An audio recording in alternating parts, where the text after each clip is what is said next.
20 schools में चल रहा है। वी वांट कि 20 स्कूल्स के बाद ये एज अ पॉलिसी इम्प्लीमेंट हो जाए।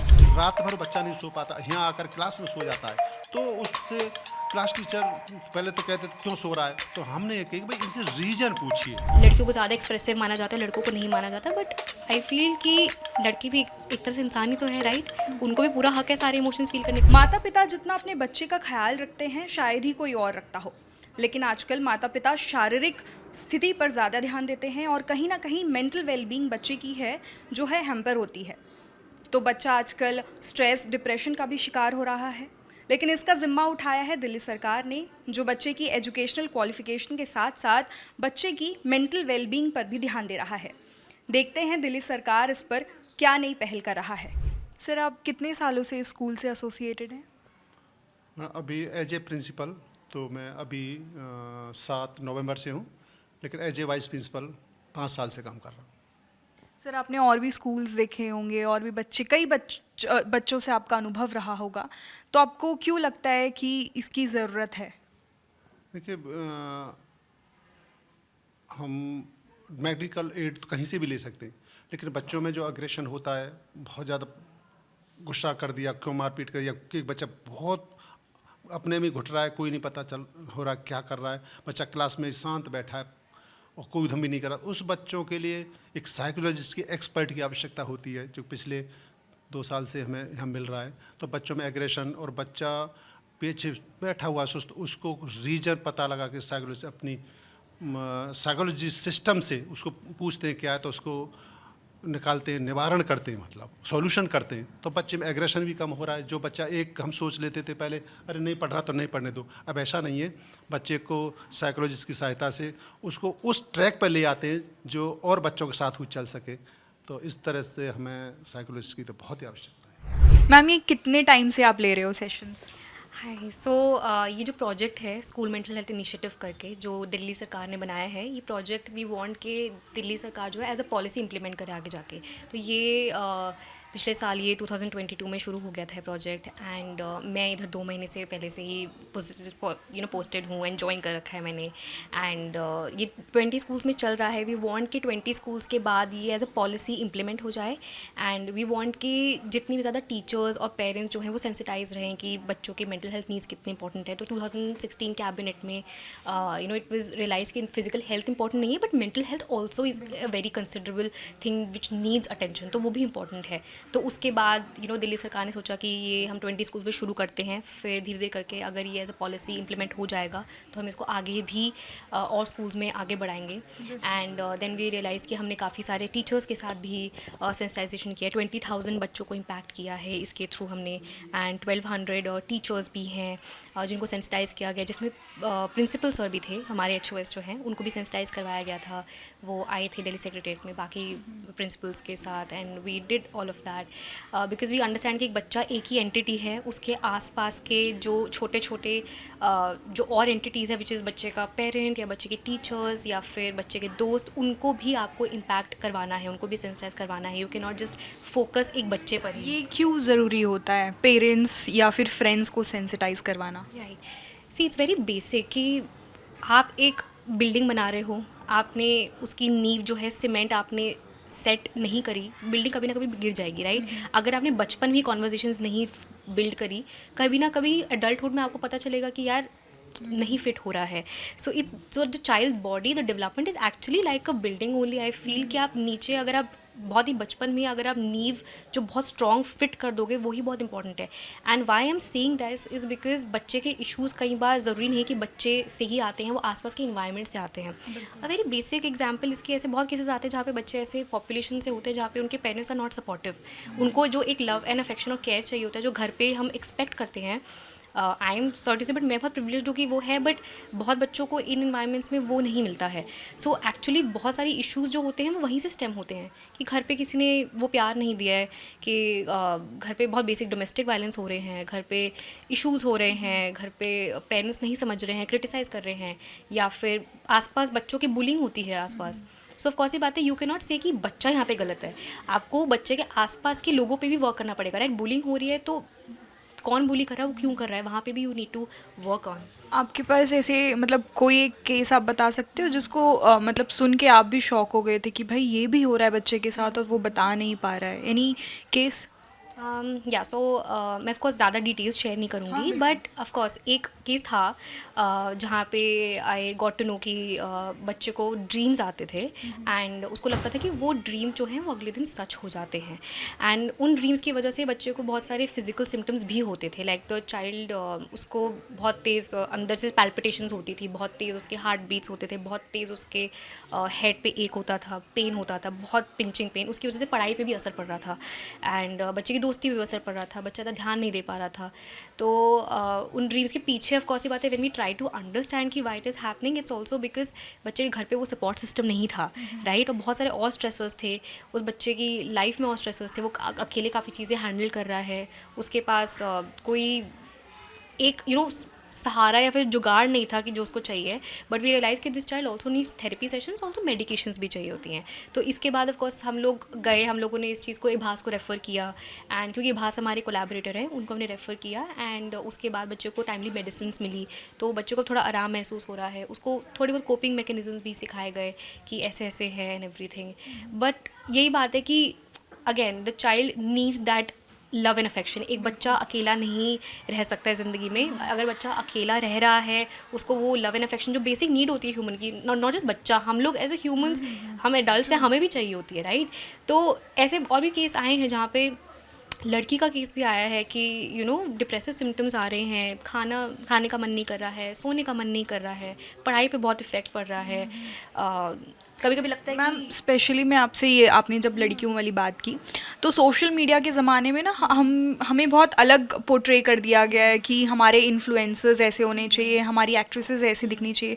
तो क्या बच्चियां आती हैं अपने मतलब फिजिकली डिसऑर्डर को लेके, या फिर मतलब कुछ उनमें फ्लॉज होते हैं तो वो बहुत सोच लेती हैं उस बारे में? ऐसा लगता है किसी बच्ची को कि वो बहुत ज़्यादा मोटी है, या मतलब कलर, या फिर ऐसा कुछ लगता है? या ऑफ कोर्स नाउ क्योंकि एडोलेसेंस पॉपुलेशन है नाउ, एडोलेसेंस में ये बहुत नॉर्मल होता है कि बच्चे सोशल कंपैरिजन करते हैं। सोशल कंपैरिजन यानी कि वो एक अपना मीडिया का आइडल बना देते हैं कि मैं वैसी क्यों नहीं दिख रही हूँ, और मैं वैसी नहीं दिख रही, तो उसको दिखने के लिए मुझे क्या करना चाहिए, तो जान के खाना नहीं खाना, एपेटाइट नहीं लेना, एग्जैक्टली। उसकी वजह से आपकी सेल्फ इमेज में भी बहुत एक धक्का सा लगता है कि यार मैं शायद उतनी सुंदर नहीं हूँ, इतनी वर्थ नहीं हूँ किसी भी चीज़ के लिए जो बाकी लोग हैं आसपास में। तो कभी कभी इस टाइम पे बच्चे को वही सपोर्ट देना पड़ता है कि नहीं, आपके अंदर और क्या क्या स्ट्रेंथ्स हैं, कि ये एक चीज़ नहीं है, और डिफरेंट डिफरेंट बॉडी साइज और बॉडी इमेजेस भी है, जिस पे हमारे मॉड्यूल्स भी हैं, जिस पे डिज़ाइन है, हमारे मॉड्यूल्स ग्रुप सेशंस भी होते हैं जो हम कंडक्ट करते हैं, कि हर एक बॉडी टाइप अलग होता है एंड हर एक बॉडी टाइप के साथ साथ हर एक पर्सनैलिटी भी अलग होती है। So that does not determine कि आपकी सेल्फ वर्थ पे कोई चीज़ अफेक्ट पड़ रही है। It needs a lot of work. तो वो एक सेशन में नहीं जाता है, उसमें बहुत सारे सेशन चलते हैं, और हो सकता है कि आसपास पेरेंट्स से भी कुछ कुछ चीज़ें बोली जाती है, क्योंकि इंडियन सोसाइटी में रिलेटिव्स एंड पेरेंट्स भी काफ़ी चीज़ें बोल देते हैं, तो वो इंटरनलाइज हो जाती है। ये एक लास्ट सवाल मैं पूछना चाहूँगी, जैसा कि हमने लड़कियों के बारे में डिस्कस किया, वहीं लड़के जो हैं वो एक्सप्रेसिव नहीं होते हैं, वो बताते नहीं हैं अपने फ्रेंड्स से, अपने रिलेटिव से उनके अंदर क्या चल रहा है, और फिर उनका जो रिएक्शन है वो अग्रेशन में निकलता है। तो ऐसे कोई केसेस आते हैं, हम बच्चों मतलब खासकर लड़कों को सेंसिटाइज करते हैं? Thank you for saying that. Actually I agree, gender perspective definitely बहुत इंपॉर्टेंट है, and yes unfortunately cultural perspective है इंडिया में कि लड़कियों को ज़्यादा एक्सप्रेसिव माना जाता है, लड़कों को नहीं माना जाता। बट आई फील कि लड़की भी एक तरह से इंसान ही तो है, राइट। उनको भी पूरा हक है सारे इमोशंस फील करने का, एंड मैं अपनी क्लास में कभी ये नहीं बोलती कि आपको हमेशा हैप्पी हैप्पी रहना है। आप मेरी क्लास में गुस्सा भी रह सकते हो, सैड भी रह सकते हो, उदास भी रह सकते हो, डरे भी रह सकते हो, और अगर आपको बाय चांस कभी क्लास में ऐसा लग रहा है कि मैंने कुछ ख़राब कर दिया, आप वो भी कह सकते हो कि मैम नहीं जमा, क्योंकि मैं भी एक इंसान हूँ। अगर मैं उनसे एक्सपेक्ट करती हूँ तो मैं बोलती हूँ कि मैं आपसे भी एक्सपेक्ट करती हूँ। That is a basic thing. और मैंने बोला कि मेरी क्लास में आप कैसे भी कोई भी इमोशंस एक्सप्रेस कर सकते हो, ऑल इमोशंस आर वेलकम। आज अगर मन खराब है तो वो भी बोलते मैम मन खराब है, मन नहीं कर रहा करने class, that's also chill, okay. And मेरी क्लास में बहुत से ऐसे लड़के भी, बहुत क्लासेस में ऐसे कि लड़कियों की पॉपुलेशन इतनी नहीं है, लड़के भी हैं, एंड आई अंडरस्टैंड कि उनके एंड पे बहुत सारी चीज़ें हो रही हैं उनके घरों में जो कभी कभी वो नहीं बता पाते, बहुत प्रेशर होता है लाइफ में उनके, राइट। एंड ये नहीं है कि मैं एकदम प्रेशर करके बोलूँ कि आज तुम शेयर करो मुझसे, नहीं। उनको एक सेफ़ इन्वायरमेंट और सेफ स्पेस चाहिए होता है पहले, तभी जाके वो शेयर करेंगे, राइट। एंड उनको ये मैं ऑप्शन देती हूँ कि क्लिनिक है, आपको क्लिनिक में आके बात करनी कर सकते हैं। हमारी एक्टिविटीज़ भी इसलिए डिज़ाइन ऐसी है कि हम लोग डायरेक्टली जाके, कभी कभी आप मुंह से नहीं बोल सकते तो कोई बात नहीं, ज़रूरी नहीं है कि हम अपनी बात हमेशा मुंह से बोले, कभी कोई बच्चे नहीं बोल पाते हैं, बहुत छोटे बच्चों का वर्बल वोकैबुलरी इतनी नहीं होती है। तो आपकी एक्टिविटी जो आर्ट की एक्टिविटीज़ होती हैं वो इसलिए डिज़ाइंड होती है कि आप उसके थ्रू भी अपने आप को एक्सप्रेस कर सकते हो, right, and we can identify that. Lastly मैं यही बोलना चाहती हूँ कि हमें और हमारे जैसे और भी स्कूल्स को सिमरन जैसी मैम की और बहुत ज़रूरत है, क्योंकि हम नहीं चाहते कि हमें जो बचपन से प्रॉब्लम आ रही है वो हम अडल्टहुड में भी कैरी करें। तो we need more teachers like her. अच्छा, जैसा मुझे मालूम हुआ कि आपने भी पर्सनल जाके पूछा था मैम से, सेशन लिया था, तो क्या प्रॉब्लम थी आपको, क्या दिक्कत थी? मैम पर्सनल प्रॉब्लम थी, वो तो मैं डिस्कस नहीं करूँगा। कुछ ज़्यादा प्रॉब्लम हो गई थी मुझको, जिससे मेरे पढ़ाई में इफेक्ट पड़ रहा था, मेरे पर्सनल लाइफ में बहुत ज़्यादा इफेक्ट पड़ रहा था। मैं कहता समझ ही मैं क्या करूँ। मैं लोगों से डिस्कस करता था, बात बताता था, सब मेरे मतलब एक तरह से बात को सीरियस कोई लेता ही थे, नॉर्मल सीरियस लेते ही नहीं थे, कोई एक मजाक टाइप में उड़ाते थे। बट मैं बहुत टाइम से मतलब करता था मैम, कोई नहीं मिला आज तक मुझे ऐसा। बट मैं स्कूल में आया, मैं दूसरे स्कूल से मैंने स्कूल में एडमिशन लिया हूँ, स्कूल में मैम मिली मुझको, मैंने सारी बात मैम से बताई, तो मैम मेरी बात को सीरियस लिया मैम ने बात। तो मैम उन्होंने जो मुझे उन्होंने बताया मैंने वो सब किया मैम, अब मैं रिलैक्स फील कर रहा हूँ मैम। आपने मेंटल हेल्थ वाली क्लास अटेंड की है, तो आपको कौन सी एक्टिविटीज़ बहुत ज़्यादा पसंद आती है, क्या होता है मेंटल हेल्थ क्लास में? मीन्स मेंटल हेल्थ क्लास में मैम इन सेंस की जैसे मैम वीक में 1 या 2 सेशन लेती हैं, तो उसमें मैम हमें बहुत कुछ सिखा के जाती हैं, जैसे किसी से कनेक्शन होना या हार्ट टू हार्ट कनेक्शन होना या फिर माइंडली कनेक्शन होना। तो मैम ने बहुत चीज़ें सिखाई है हमें एक्टिविटीज़ के थ्रू। जैसे फॉर एग्जांपल जैसे मैम ने हमें बलून एक्टिविटी है, मीन्स इन जैसे एक पेपर है, उस पर हमें बलून बना रहा है, उसमें हमें इमोशंस लिखने हैं कि आप कैसा फील करते हो जब आप सैड होते हो, आप हैप्पी फील होते हो तब आप कैसा फील करते हो, जब आप इमोशनल होते हो तब आप कैसा फील करते हो। तो इन ऐसे करके मैम मतलब उन्होंने हमारी बातों को समझा। मैम ने हमें डायरेक्टली हमसे फेस टू फेस नहीं पूछा, बट उन्होंने इनडायरेक्टली हमारी फीलिंग को राइट किया कि आप बताओ आपको कैसा फील होता है। तो इस चीज़ से हमारे जो स्टूडेंट्स हैं क्लास के, उनको बहुत ज़्यादा फील हुआ है सेफ़ कि हाँ हमारी बातों को कोई समझता है कि हमारे पास एक टीचर है। आपने कितनी बार ये मेंटल हेल्थ सेशन अटेंड किया है? मैम 11th से किया है, 12th तक अभी तक है। आपके तब के मेंटल स्टेट और अब के मेंटल स्टेट में आपको लग रहा है कुछ फ़र्क आया, बदलाव आया, पॉजिटिविटी?